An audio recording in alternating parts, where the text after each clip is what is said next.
Welcome to Hannity. First thought, do not believe the isolationists. Do not believe radical Democrats. Do not believe the legacy media mob. Tonight, it's a time for choosing in Iran. There are now two clear options for this terrorist regime, the easy way and the hard way. Time is running out, and in truth, they have already lost. They have no cards to play, in spite of them trying to posture. In the end, the outcome will be the same. No nukes, no terrorism, no threats, and a fully open Strait of Hormuz. Simple and on the surface, but apparently very hard for radical Islamists indoctrinated into a death cult to accept. Now, coming up, we will break all of this down, what's really happening in the Middle East, with terms so simple even Democrats and the legacy media mob should be able to follow and understand. Plus, I'll have another message for the mob and the whiny isolationists and everyone else with Trump derangement syndrome tonight. We'll check in with White House Press Secretary Caroline Leavitt. She will join us. Also, House Oversight Committee Chairman James Comer will be here with an investigation, new details on Congresswoman Omar's multi-million-dollar accounting error. I'm sure all of you at home make $30 million accounting errors.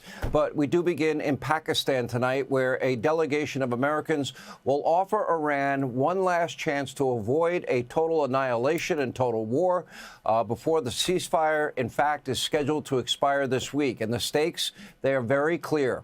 On Truth Social, President Trump issued this warning, quote, "We are offering a very fair, reasonable deal, and I hope they take it, because if they don't, the U.S. is going to knock out every single power plant, every single bridge in Iran. No more Mr. Nice Guy. They'll come down fast. They'll come down easy. And if they don't take the deal, it will be my honor to do what has to be done." President Trump wants Iran's regime to see that the writing is on the wall. He does want a peaceful resolution. In fact, he's even willing to meet directly with Iranian officials if they can get a deal done. If you're wondering why has the president been hesitant to do this up to this point? It's probably could be over in 15 minutes. Simply listen to the things the president is saying. Don't listen to the lying legacy media mob, radical Democrats, isolationists. They all want President Trump to fail so they can say, see, we were right, sort of. Meanwhile, he said it many times before Midnight Hammer. He said it many times before Epic Fury. This president really does want a peace deal. The president also cares about the Iranian people. We're talking about 90+ million people. They will be impacted severely by the remaining radical regime's leaders. In fact, he cares far more about the Iranian people than Iran's own leaders do. So he doesn't want to send the entire country back to the Stone Age if it can be avoided. Here's the thing.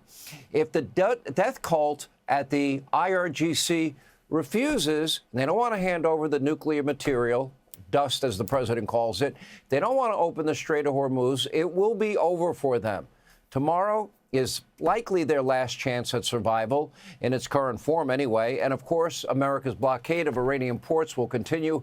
Over the weekend, U.S. Marines seized an Iranian cargo ship with ease after blowing up their engine room following this very clear warning. Take a listen.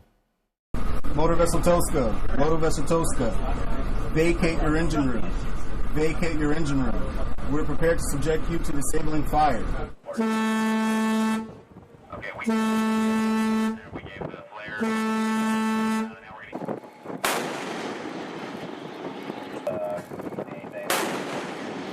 going to be ready.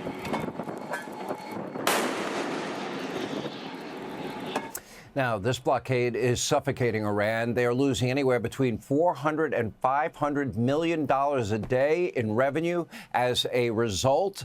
And meanwhile, the blockade that Iran reimposed over the weekend, firing at several civilian ships, does nothing to harm the USA. Nothing.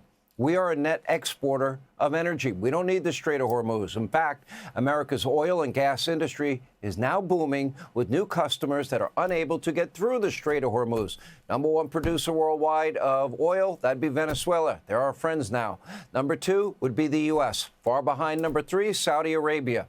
Now, the Iranians hold no cards. They have no leverage. And now they can do this the easy way, or they can do it the hard way. I hope they choose the easy path. And by the way, tomorrow we may have a definitive answer. If not tomorrow, soon thereafter. All right, thanks for watching. Check out my new podcast, Hanging Out with me, Sean Hannity. The big interviews, the debates you won't get anywhere else. Like and subscribe for new episodes every Tuesday and Thursday.